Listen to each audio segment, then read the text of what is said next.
Bonjour chers auditeurs de l'ODJ Média, notre chroniqueur invité, Aziz Bousseta, partage son avis et sa réflexion, dans un article qu'il a intitulé « Entre la France et le Maroc, les petits résultats des petits pas », qu'on écoutera ensemble dans ce podcast.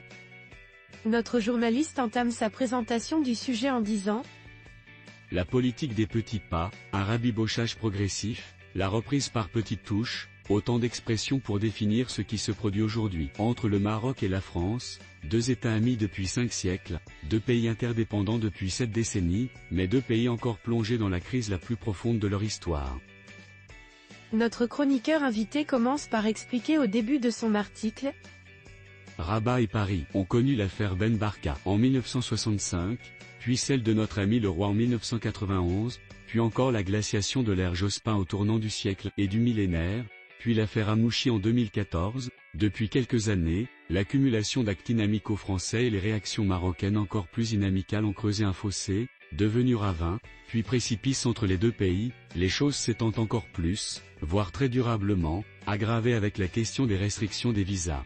Avant cela, la brouille était seulement politique, elle devient humaine, et reconnaître comme l'a fait Emmanuel Macron, que la politique du visa n'était pas une bonne idée n'y changera rien.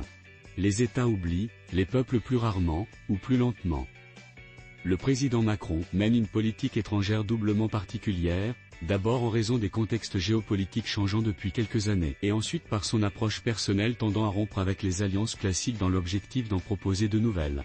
La France en Europe, en Asie, au Moyen-Orient et en Afrique a changé de position et a opéré de nouveaux choix.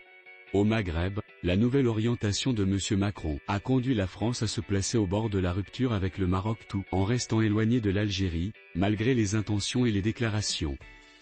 Cette crispation avec le Maroc, durable et profonde, a suscité des réactions au sein de l'establishment économique, politique et militaro-sécuritaire en France et, après d'infructueuses car maladroites tentatives de rapprochement, Paris semble avoir décidé d'amorcer une nouvelle approche avec Rabat.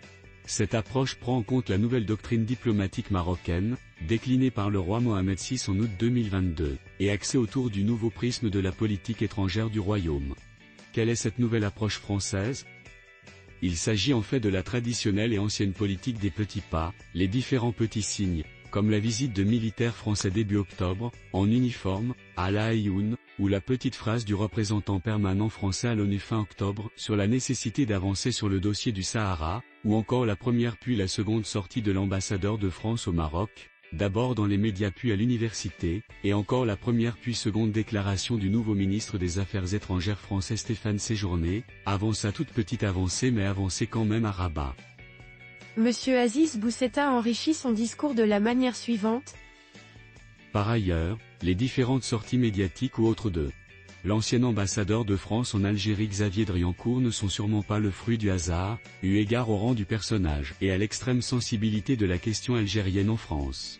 Enfin, l'infléchissement de la position du quotidien Le Monde, transformé depuis quelques années en porte-voix de M. Macron, qui fut derrière son rachat par ses possesseurs actuels, est significative.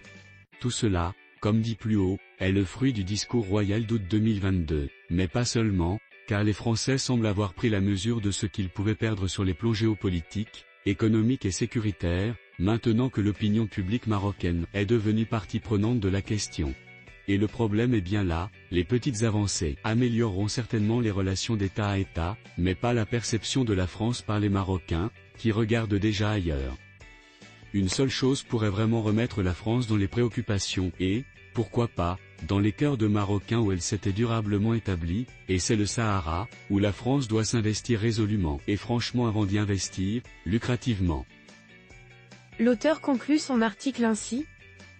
Dans le cas contraire, rien ne sera plus comme avant, car, longtemps oublieux de leur propre histoire, les Marocains ont profité de cette crise et de la franche animosité de Paris à l'égard de leur pays, pour replonger dans leur passé et d'y découvrir bien des faits qu'ils ignoraient, ou voulaient ignorer, comme la spoliation des territoires orientaux du royaume, aujourd'hui partie occidentale de l'Algérie. Le Maroc ne les revendique pas, mais les Marocains savent désormais le rôle de la France dans ce rétrécissement de leur pays. Alors, si la France multiplie les signaux de faible mais croissante intensité, le Maroc agit de même.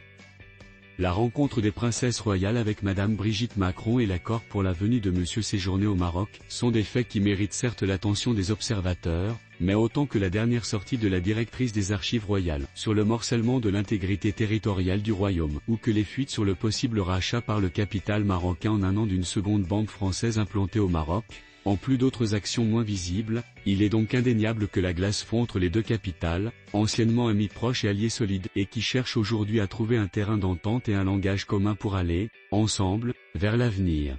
Mais la politique des petits pas ne semble pas être la meilleure des approches pour atteindre le but d'un rapprochement franc et massif. C'est la France qui a lancé les hostilités, c'est à elle qu'il revient donc de trouver le ton juste et la bonne politique. Messieurs les Français, tirez les premiers. Rédigé par Aziz Bousseta. Merci d'avoir écouté ce podcast de l'ODJ Media. N'hésitez surtout pas à nous suivre sur nos réseaux sociaux, Instagram, Facebook, TikTok, LinkedIn et Twitter. Alors, on se dit au prochain podcast de nos chroniqueurs invités et à très bientôt.